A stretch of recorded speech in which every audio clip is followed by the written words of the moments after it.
여기 아파트 건설 현장에서 축대가 무너져 가지고 18명이 깔려 죽었어요. 근데 거기에 예수 잘 믿는 사람도 있는 것 같아요. 조금 전에 소식이 왔습니다.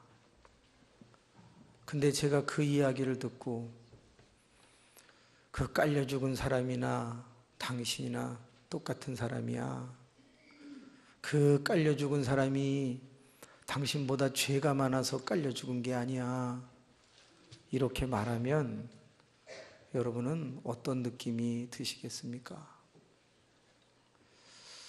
또 어디 가서 18명이 깔려 죽었다며 또 이러지 말고, 예를 들면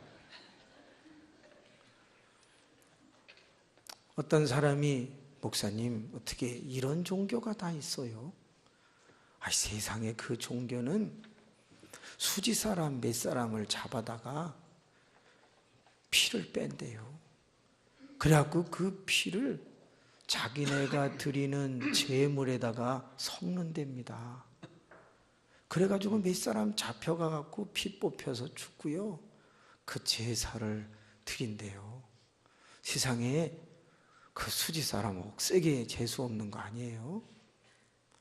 누가 그렇게 와서 물으면 제가 그 사람이 죄가 많아서 잡혀가서 피 뽑힌 줄 아냐? 그 사람이나 당신이나 똑같아 라고 얘기를 하면 여러분들 기분이 어떻겠어요? 똑같은 일이 2000년 전에 벌어졌어요. 한 두 사람이 달려와가지고 예수님, 그 빌라도라는 사람이 말입니다, 갈릴리 사람, 시골 사람 몇 사람을 슬쩍 잡아다가 죽였어요. 피를 쫙 빼가지고 우상 앞에 제물을 드릴 때 거기다 섞었다네요. 세상에 그럴 수 있어요? 그 갈릴리 사람은 왜 그렇게 됐대요? 갈릴리 사람이 너보다 죄가 많아서 그렇게 된 줄로 생각하지 말아라. 너도 똑같을 수 있어. 그 사람과 너와 다를 게 없단다. 예수님 망대가 무너졌어요. 그래갖고 예루살렘 사람 18명이 깔려 죽었어요. 이거 어떻게 한대요? 그 18명과 네가 다르다고 생각하지 마라. 너나 18명 깔려 죽은 자나 똑같다. 그리고서 주님이 얘야, 내가 옛날 얘기 하나 해줄게. 옛날에 한 주인이 있었단다.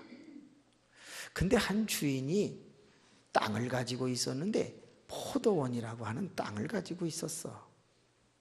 거기에는 일꾼 한 사람을 썼지 포도원 직이었단다. 근데 내가 매해 가가지고서 무화과 나무에 열매가 맺혔나 가봤는데 1년째, 2년째, 3년째 가도 열매가 없더라. 그래서 내가 포도원 직에게 야, 저거 찍어버려라.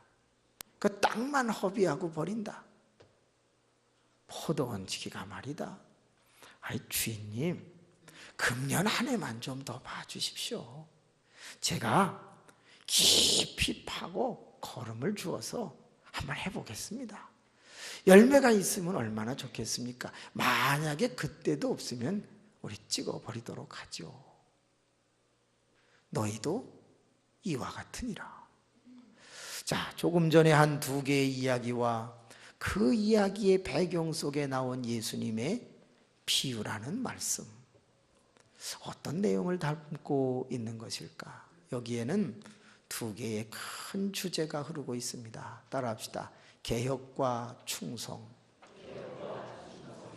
그렇습니다. 개혁과 충성이라고 하는 큰 주제. 여기서 개혁이라는 말을 다른 말로 바꾸겠습니다. 회개입니다. 사람이 개혁된다, 사람이 변화된다, 사람이 새로워진다. 그것은 회개로부터, 반성으로부터 시작되지요. 그래서 개혁, 그리고 개혁한 다음에 그 새로워진 사람은 뭐 할 것이냐? 충성할 것이다 라는 주제가 이 이야기 속에 흐르고 있는 것입니다.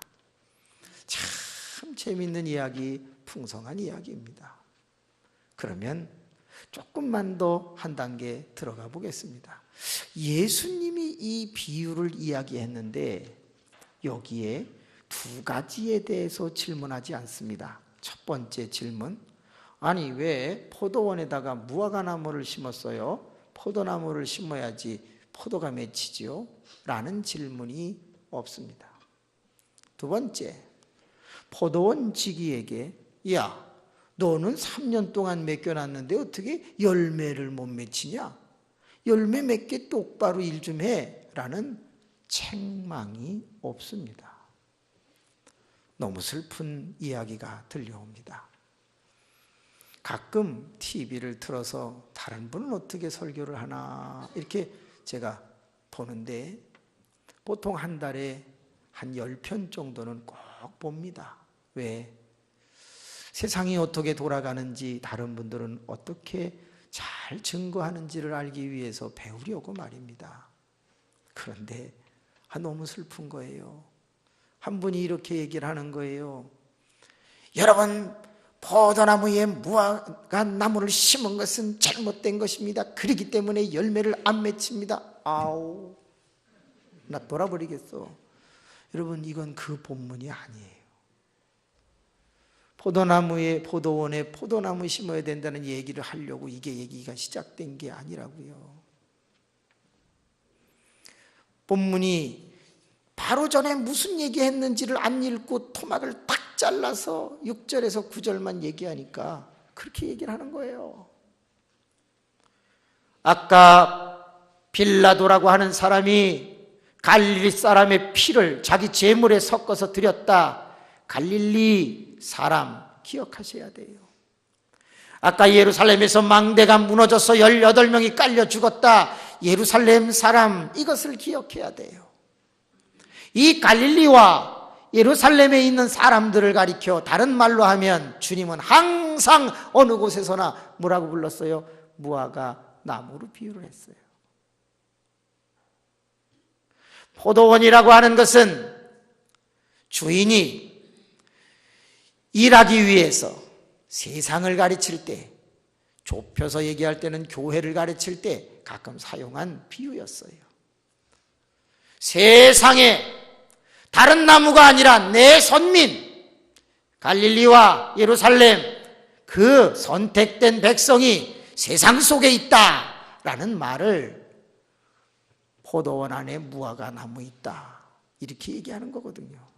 그런데 왜 거기다 거기를 심었냐고 이런 빗나간 얘기를 하니까 가슴이 아픈 거예요. 그런데 그걸 공영방송에서 한다고, CTS에서 한다고, CBS에서 한다고. 왜? 아마 돈을 받고서 해주는지도 모르겠어. 그러면 안 되지. 또 이런 이야기를 하는 거예요. 아니 3년 동안 열심히 농사를 지었으면 열매가 있어야지. 그러면 포도원 지기를 야단을 쳐야지. 왜 이렇게 야단을 안 치고서 나무만 찍어버리라고 하느냐.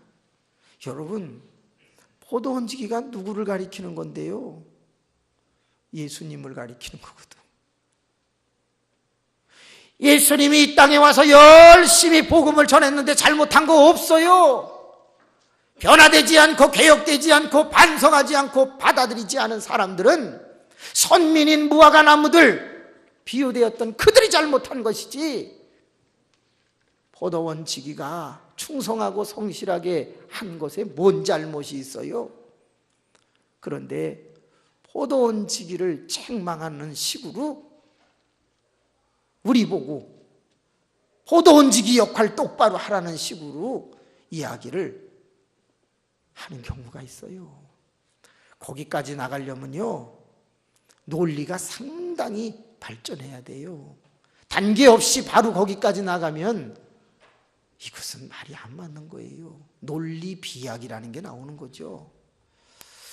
여러분, 오늘 본문 말씀 속에 예수 그리스도께서 말하실 때에 포도원에 무화과 나무 심은 것에 문제가 있다는 얘기를 하려고 하지 않습니다. 포도원지기가 3년 동안 성실하게 하지 아니하여서 열매가 없다는 얘기를 하려는 것도 아닙니다.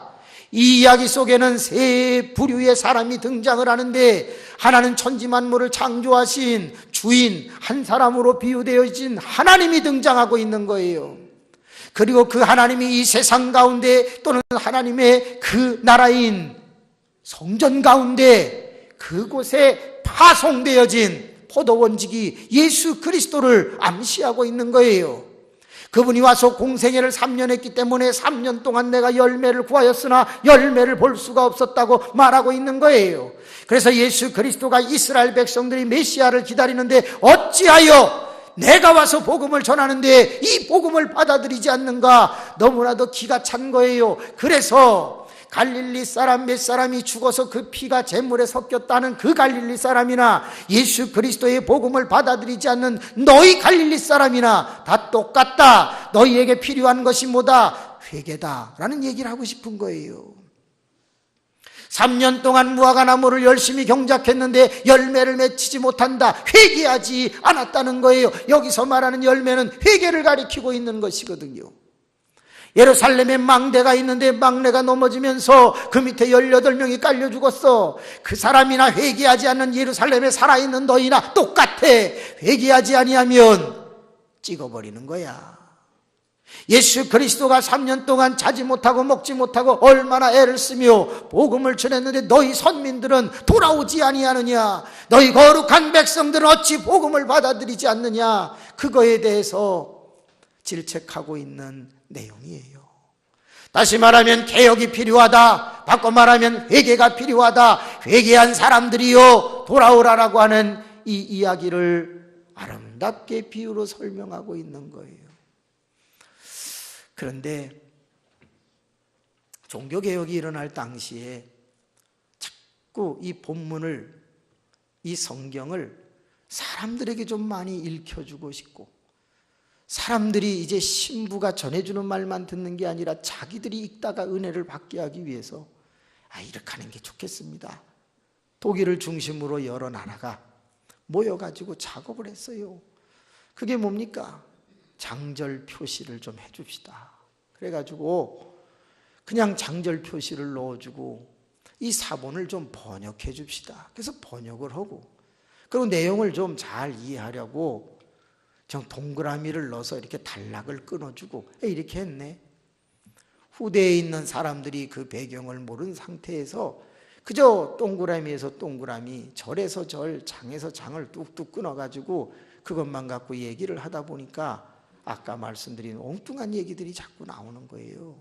자, 1절부터 5절까지의 내용을 잠깐만 볼게요. 한 절씩 읽을까요? 그때 마침 두어 사람이 와서 빌라도가 어떤 갈릴리 사람들의 피를 그들의 제물에 섞은 일로 예수께 아뢰니,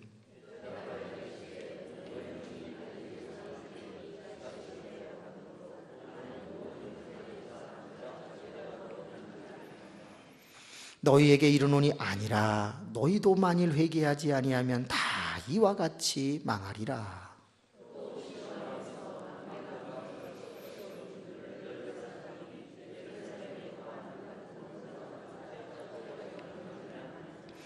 너희에게 이르노니 아니라 너희도 만일 회개하지 아니하면 다 이와 같이 망하리라. 이의 비유로 이렇게 된 거예요.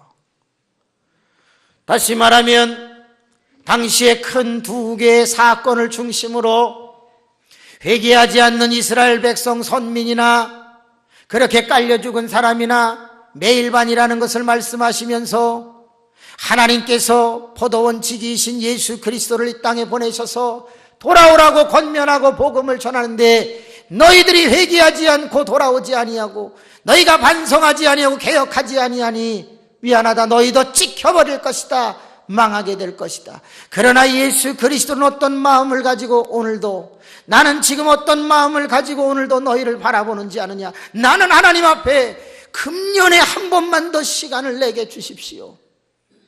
내가 하던 대로, 아니 더 열심히 한번 해볼게요. 그리고 예수 그리스도가 하나님 앞에 중보기도 간청하는 내용을 비유로 만들어 놓았어요. 오늘 너무 감사한 것은 세상에서 살고 있던 우리들이 예수 그리스도의 복음을 들고 이 하나님의 전에 왔다는 것, 이것은 회개의 열매이니 얼마나 감사한가라는 거예요. 그러나 오늘 예수 그리스도의 복음은 이 땅에서 아무리 외쳐도 점점 더 효력을 발생하지 못하고 있으니 통탄할 일이 아닌가. 이제는 포도원을 좀 좁혀보겠습니다. 여기가 포도원입니다. 다시 말하면 세상에서 예루살렘으로 좁히면 예루살렘 안에 예루살렘 성전이 있는데 그 성전 안에 제사를 드리는 많은 사람들이 외식하고 있는 것을 보신 예수 그리스도께서 노끈으로 채찍을 만드사 그 환전하는 자 비둘기 양소를 다 내쫓으셨다는 대목이 나옵니다. 외식하는 자들아 회개하라고 가르치셨어요. 오늘 이 안에도 열매가 부족한 분들이 있다 이 말이에요. 이제 내가 예수를 믿기는 믿지만, 내가 하나님의 전에서 예배하고 제사하기는 하지만 아직도 변화되지 못해서, 아직도 외식적 신앙생활을 하여서 경건의 모양은 있으나 경건의 능력을 부인하면서 이중적 삶을 살아가요. 하나님의 전에서는 거룩한 것 같은데 세상에 나가서는 추악하기 그지없는 그런 삶을 살고 있다면 주 예수 그리스도는 오늘도 말씀하시는 거예요. 너희도 회개하지 않으면 망할 것이다 라는 거예요. 우리가 감히 아유 저 세상의 사람들은 우리보다 못해요 라고 말할 수 있을까? 예수를 믿었다는 이유 때문에 하나님의 자녀가 된 것은 맞은데, 만약에 외식이 계속되고 있으면, 형식적 신앙생활이 계속되고 있으면 그 망함이나 우리의 심판받을 것이나 진배 없다고 성경은 말하고 있어요. 회개하시기를 주님의 이름으로 축원합니다.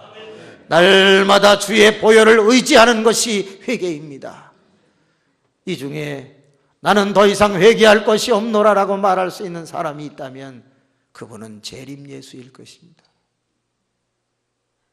없습니다. 어떻게 보면 단에 서 있는 목회자들이 가장 허물이 많고 죄가 많을런지도 모릅니다. 누가 누구에게 감히 회개하라는 말을 선포할 수 있겠습니까? 종이 선포하는 것이 아니라 성경이 여러분에게 바이블 say, 성경이 말하고 있는 거예요. 우리 모두는 아직도 더 회개할 이유가 있다는 거예요. 찍혀버리지 않기 위해서 말입니다. 우리에게 변화가 필요합니다. 우리에게 개혁이 필요합니다. 끝없는 변화와 개혁, 그 성숙은 그 다음 단계로 논리를 펴갈 수 있습니다. 예수 그리스도가 살아계실 때 이 비유를 하셨습니다. 그런데 지금 예수 그리스도는 이 땅에 계시지 않습니다. 그러면 이제 포도원 지기는 누굽니까? 바로 저와 여러분을 가리키는 것입니다. 이제 한 주인은 누가 되시는 것입니까? 부활과 함께 자신의 사명을 다 감당하고 하나님 우편에 앉으신 예수 그리스도에게 모든 전권이 이양됐다고 계시록은 말합니다. 그래서 심판의 주로 오시는 이는 성부 하나님이 아니라 성자 하나님이라고 가르치고 있어요. 하늘과 땅의 모든 권세를 내게 주셨으니, 이렇게 마태복음 28장 19절 20절은 말하고 있습니다. 하늘과 땅의 모든 권세는 십자가를 완성하시고 부활하셔서 승천하신 예수 그리스도에게로 모든 권세가 이양되었습니다. 그러므로 한 주인은 바로 예수 그리스도가 되었습니다. 주님은 이렇게 말합니다. 올라가시면서 내가 하던 일도 해라, 더 큰 일도 하라.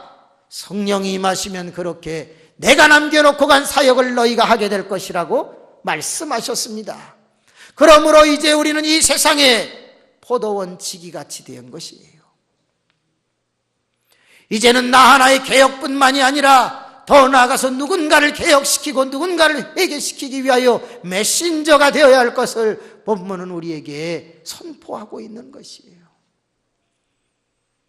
우리가 과연 내게 주어진 인생의 기간 동안에 많은 사람들을 돌아오게 했다면 얼마나 감사한가. 그런데 나의 게으름 때문에 영혼들이 돌아오지 않은 것이었다면 나도 또 개혁해야 되겠죠. 그러나 우리가 점점 더 거룩한 성도, 진실한 성도, 주님이 원하시는 예수 닮은 제자가 되어서 성실하게 신앙생활을 하고 있다면 돌아오지 않는 저 사람들을 위하여 우리는 이렇게 말해야 되겠죠. 주여, 내게 한 해만 더 시간을 주시옵소서. 그러면 내가 다시 한번 해보겠는데 깊이 갈겠습니다. 그리고 걸음을 주어서 열매 맺게 해보겠습니다. 하나님은 말합니다. 내가 잘못한 것이 아니야. 내가 충성하고 내가 애를 썼는데 내가 왜 너를 정죄하겠니? 아닙니다. 모세와 똑같이 저들을 용서하여 주시옵소서. 저들을 멀하지 말아 주시옵소서. 차라리 나를 치세요. 나를 치세요. 나에게 한 번만 더 기회를 주세요. 만약에 저들을 치실 거라면 나를 생명책에서 이름을 제하여 주십시오. 내가 해볼게요. 알았다. 한 번 더 해봐라. 결국은 모세는 몸부림쳤지만 그 뒤에 광야 여행을 계속해봐도 변하지 않는 그들은 다 죽었다고 성경에 말하네요. 열매 맺지 못했네, 회개하지 못했네, 그래서 다 죽었다고 말하네. 그래요. 우리의 가족 중에, 우리의 친지 중에, 우리의 부모 중에 열심히 예수 그리스도를 전했는데 아직도 안 돌아와. 그러면 여러분 어떡하실 거예요? 하나님 한 해만 더 시간을 주세요. 금년만 더 시간을 주세요. 우리는 기도할 수밖에 없잖아요. 아이, 찍어버리세요. 이럴 수는 없잖아요. 뿐만이 아닙니다. 우리가 세상에 나가서 직장이나 동네에서나 이웃에서나 믿지 않는 사람을 바라볼 때 에이, 찍어버려요. 이렇게 말할 수는 없다니까요. 우리가 언제부터인가 돌아와서 회개함으로 말미암아 포도원지기가 되어버렸어. 예수 그리스도는 우리에게 일을 맡겨놓고 위에서 보고 계셔. 성령을 보내셔서 그 일을 잘 감당할 수 있도록 은사와 능력, 권능까지 주셨어. 그런데 우리가 게을르다면 또 회개해야지. 그러나 게으르지 아니하고 성실하게 그 사명을 감당한다면 예수님이 공생에 3년 하신 것처럼 우리의 남은 인생이 다 공생애가 되어서 그 사명을 감당하려고 애를 써야지. 한 영혼이라도 더 구원하기 위해서 몸부림을 쳐야지. 어떻게? 하나님, 그 사람 아직 치지 마세요. 하나님, 그 사람 아직 벌 주지 마세요. 내가 한 번 더 해볼게요. 내 기도가 더 간절해질게요. 주님 앞에 매달리고 두 가지는 해야 된다니까. 깊이 파고 갈아야 되고 또 하나는 걸음을 갖다 주어야 된다고요. 제가 그것을 두 가지로 쪼개봤어요. 깊이 파고 간다. 이 무슨 뜻일까요?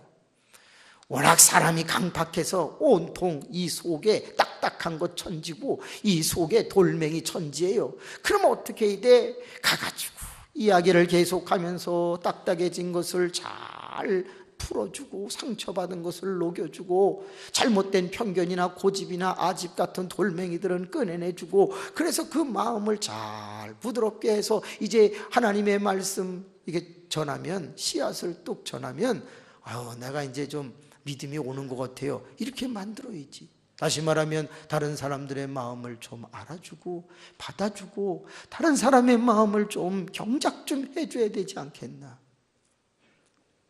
더 나가서 해야 할 일이 뭔가? 걸음을 줘야지. 걸음은 그 땅 자생적으로 일어나지를 않아. 양분이 그 사람 자생적으로 일어나지 않아. 스스로 자라나지를 못해. 그러니까 어떻게? 내가 걸음을 구해다가 줘야지. 걸음을 구해다 줄래니까 선물을 줘야지. 선물을 줄래도 보니까 내가 돈이 드는 거지. 그래서 내가 가끔은 시간을 내고 가끔은 물질을 내서 선물을 마련해서 그 사람 마음속에다가 막 선물을 거름 뿌리듯이 뿌려놓으면 그 사람이 기분이 좋아가지고 난 저 사람 때문에 예수 믿고 싶어 이러면서 하나님의 전으로 돌아오게 되는 것이 아닌가라는 거예요. 맨날 이래라 저래라 말로만 하니까 경작은 좀 되는 것 같은데 걸음을 주지 않으니까 선물을 주지 않으니까 사랑을 주지 않으니까 그러니까는요 힘든 거지. 아무리 완악한 사람도 강팍한 사람도 자꾸 밥을 사주고 선물을 주고 사랑해주면 변화될 줄로 믿습니다. 네. 성격이 더럽고 추하고 악하고 그런 사람도 사람이고 그저 조금 변화된 우리도 사람인데 내가 도저히 예수 믿지 않을 사람인데 예수를 믿고 돌아왔다면 그 사람도 돌아올 가능성이 있다고 믿고 우리는 그저 한 해만 더 시간을 달라고 하고 나가서 뛰고 노력해야 되는 것이 아닌가라는 거예요. 야, 초대교회 사람들이 예수님을 잘 믿었어요. 근데 그 핍박이 300년 동안 계속됐어요. 너무너무 힘든 거야. 300년 동안이면 1세대가 죽고 2세대가 죽고 3세대가 죽고 어림잡아 아마 5, 6세대까지 죽어가기 시작을 하는 거예요. 그런데 참 이상해요.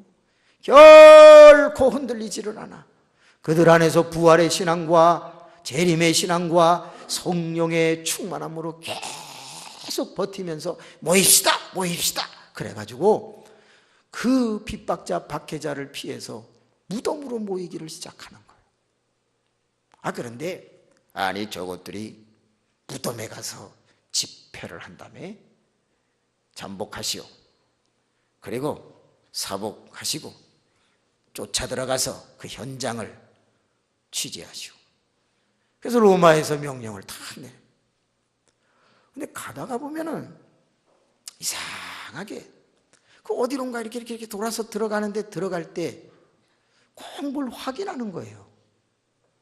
당신은 예수 그리스도를 믿는 사람입니까? 그러면요 제가 예수 그리스도를 믿죠. 표를 보이시오. 예? 뭔 표를요? 당신은 아니시군요. 가십시오. 뭔 표야? 어떤 사람은 새 보면서 이렇게 싹 들치면서 나 이런 사람이에요. 들어가시오. 뭘 보여줬어요? 물고기를 보여준 거예요.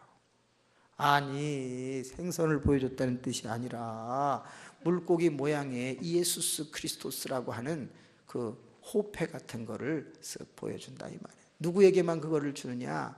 세례받은 자들에게만 준다. 세례를 받는다는 것은 예수 그리스도와 연합하고 예수 그리스도를 위해서 내가 죽겠다고 약속을 하는 거기 때문에 호패를 받아요. 그 사람들이 다 모여서 아주 비밀히 예배를 드립니다. 그렇게 예배를 드리던 어느 날 하나님이 역사 가운데 역사해서 지하에 숨어서 예배 드리는 사람은 다 바깥으로 나오시오. 그래가지고 로마의 국교가 기독교가 됐다면요. 그래서 성전을 바깥에다가 막 짓기를 시작했다면요. 그래서 사람들이 이제는 핍박이 아니라 자유 가운데 신앙생활을 하게 됐는데 그게 문제예요. 인간에게는 자유를 주면 처음에는 감사하지만 2세, 3세, 4세 가면서는 뭐합니까? 타락합니다. 그래서 온통 기독교 국가들이 다 타락하기를 시작해서 1000년이 흘렀어요. 그때에 신부였던 한 사람이 이거는 아니다라는 생각을 하게 돼요. 왜? 그는 공부를 그렇게 잘하지 못했는지도 몰라요. 어느 날 그냥 실컷 딴 일 하다가 지쳐갖고서 이제 누웠는데 내일 미사를 해야 되는 거구나. 내일 어디를 읽지? 나 아무것도 준비를 안 했는데 백성들이 라틴어를 알아. 그냥 갖고 올라가는 거지 뭐. 그래갖고 성경을 가지고 올라가서 그냥 한 대목 라틴어를 쫙 읽어버리고 어떤 때는 헬라어를 읽어버리고 그냥 아람어를 읽어버려요. 그러자 그 자리에 왔던 성당의 많은 사람들은 그러면서 그냥 다 그리고서 이제 이런 그 저울추 같은 거 하나 다 하고 연기 부리면서 하면서 한 번 지나가면 그럼 거기다가 이제 전병 하나 딱 집어넣어주면 예수 그리스도가 기념되었다. 그러면 다 된 줄 알고 그냥 완전히 형식적인 것만 남고 썩어 들어가기 시작하는데 루터가 그 일을 자기도 하고 있는 거야. 이게 뭐냐 솔직히. 나도 준비 안 하고 서고 저들도 습관적으로 왔다가 죄 짓고 그러면서 그가 성경을 읽습니다. 로마서를 읽습니다. 그러다가 확 회개의 역사가 일어납니다. 내가 이래서야 되겠냐? 그 순간에 주체할 수 없어. 나는 힘도 없고 세력도 없고 난 아무것도 없다. 이러다가 내가 정말 아무것도 없는데 그렇다고 내가 그냥 있을 수가 있겠냐? 그래가지고 하나씩 씁니다. 이게 틀렸다, 이게 틀렸다, 이게 틀렸다.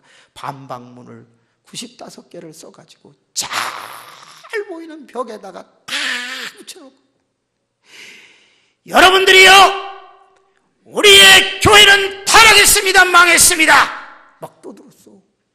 데몬스트레이션을 막 했어. 그때 저건 무슨 소리 하는 거야? 저봐! 교황청에서 막 군사들을 풀어가지고 오는데 그가 막 지붕의 기와장처럼 달려오는 그 군대를 봐. 예수는 강한 성이요 방패와 병기 되시니 그 환난에서 우리를 구하여 내시리로다. 막 부르고 있는 거예요. 하늘은 어두워 침묵하고 있고 자기를 죽이려고 하는 세력은 다가오고, 내가 이제 회개해서 포도원지기처럼 새로운 사명을 감당하려고 몸부림치는데, 그런데 이제 죽게 생겼어.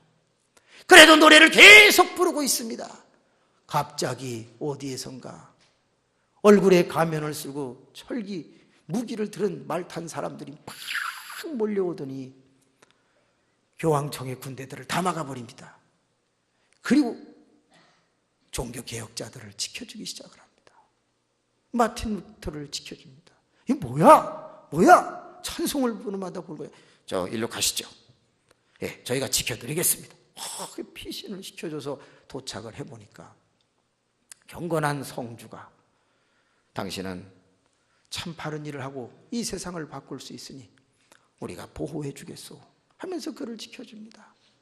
당시의 춘추전국 시대처럼 여기저기 성이 난무하는 그때에 경건하고 건전한 성주가 자기 나라를 좀 크게 만들어 보려고 전쟁을 해야 되는데, 군인들을 강하게 키우는 방법 중에 하나는 그들에게 내세관을 넣어주는 것이고, 타락한 세상에서 내세관을 가지고 성전에 뛰어들게 만드는 데는 이런 똘방똘방한 사람이 좀 종교 지도를 해주면 좋겠다. 지금의 기존의 모든 사람들은 다 썩었다라고 생각을 한 것이죠. 그리고 당신을 보호해주는 대신에 우리 군대들을, 우리 백성들을 신앙으로 똑바로 가르쳐 주시오. 그러면서 많은데 돈이 필요한 거예요. 자금이 필요한 거예요. 어떡할까 하고 있는데 갑자기 아리따운 여인이 찾아옵니다. 종교개혁자님, 루터님, 칼빈님, 지빙글리님, 이게 찾아와요. 뭐 도와드릴 거 없나요? 종교개혁을 하는데 사실은 자금이 좀 필요합니다. 저쪽 성에도 외쳐야 되고 이쪽 성에도 외쳐야 되고 뭐 사람을 보내야 되는데 참 여러 가지 물질이 필요합니다. 그러면 저희 거 쓰세요. 그러면서 여자가 막 밀어주는 거예요. 그 사람이 누구냐? 과부예요. 당시에 많은 성들은 전쟁을 하였고 그 전쟁에서 남편은 세상을 떠나고 남겨놓은 건 재산밖에 없는 거예요. 그런데 이들은 경건하게 살아가려고 신앙을 가지고 있는데 마침 바른 지도자를 보게 되자 그에게 후원하기를 시작합니다. 다른 신랑을 전쟁터에서 잃은 과부들은 어떻게 하느냐? 전부 밤이 되면 이쁘게 차려입고 배 나온 거를 가리기 위해서 패티코트 같이 이렇게 졸로 무는 이렇게 배가 쑥 들어가면서 이렇게 막 나오는 그 옷이 있어요. 그걸로 바싹 조이고 하인들에게 더 조여라! 그럼 뒤에서 이렇게 딱 조여가지고 이쁘게 만들어가지고 그래서 이제 가요. 들어갈 때 딱 얼굴에 가면을 쓰는 거예요. 뿜빰빰 뿜빰빰 빠라바라바라빰빰빰 오호호호 악기가 막 울려 퍼지는 거야. 여러분도 하나 불어봐요. 시작. 뭐 나오는 소리 좀 하지 마요. 이상해요. 그래가지고 쫙 하는데 다 멋있게 생긴 남자, 멋있게 입은 여자들이 가면을 쓰고 춤을 춥니다. 그리고 그날 밤은 다 둘씩 들어갑니다. 쌓여있는 정욕을 풀 수 있는 방법은 가면 무도회밖에 없는 거예요. 그러면서 세상은 타락해져 갑니다. 그러나 경건한 과부는 그렇게 돈을 쓰는 것이 아니라, 자기의 영혼과 즐거움을 행하는 것이 아니라 다 바른 모습으로 종교개혁에 함께 참여했으니 당시의 성주와 과부들은 보이지 않는 야사의 큰 임무를 역할을 했던 것이에요. 한 사람이 외친다고 세상이 바뀝니까? 아니요. 그러나 세상을 바뀔 수 있는 시작은 마련할 수 있는 것이죠. 오늘날 포도원지기의 역할을 감당했던 종교개혁자들처럼 우리는 이 시대의 500년을 맞이하면서 이 아침에 나도 포도원지기로 승격시켜주신 그 전능하신 하나님의 은혜를 생각하고 나도 세상을 향하여 회개할 것을 외치면서 경작에 나서야 되지 않겠는가? 그들의 마음을 기경하고 그들의 마음속에 걸음을 넣어주어 그들도 살아나서 우리들처럼 포도원지기의 사명을 감당하다가 하늘로 들리움을 받아야 되지 아니할까? 여러분, 그것을 우리는 충성이라고 말합니다. 내가 이 땅에서 열심히 사는 것 자체가 충성이 아니라 어떤 방향으로 사느냐가 충성인 것이에요. 개혁과 충성, 오늘 우리의 영원한 과제, 비유 속에서 우리에게 흘러들어오는 생명수입니다. 은혜로우신 아버지 감사합니다. 우리를 새롭게 하소서. 그리고 우리로 하여금 세상이 변화되게 하여 주옵소서. 온통 세상은 정치로, 경제로, 사회로, 하나님 남북 관계로, 국제 관계로, 군사 관계로 시끄럽습니다. 주여, 우리가 할 수 있는 일이 무엇입니까? 먼저 이 자리에서 하나님 앞에 나를 개혁하고 이제는 개혁된 자로서 예수 그리스도의 사명을 인수인계받아 제자로서 충성함으로써 다시 다른 영혼들을 회개케 하는 아름다운 이 길 가게 하여 주옵소서. 예수님의 이름으로 기도하옵나이다. 아멘.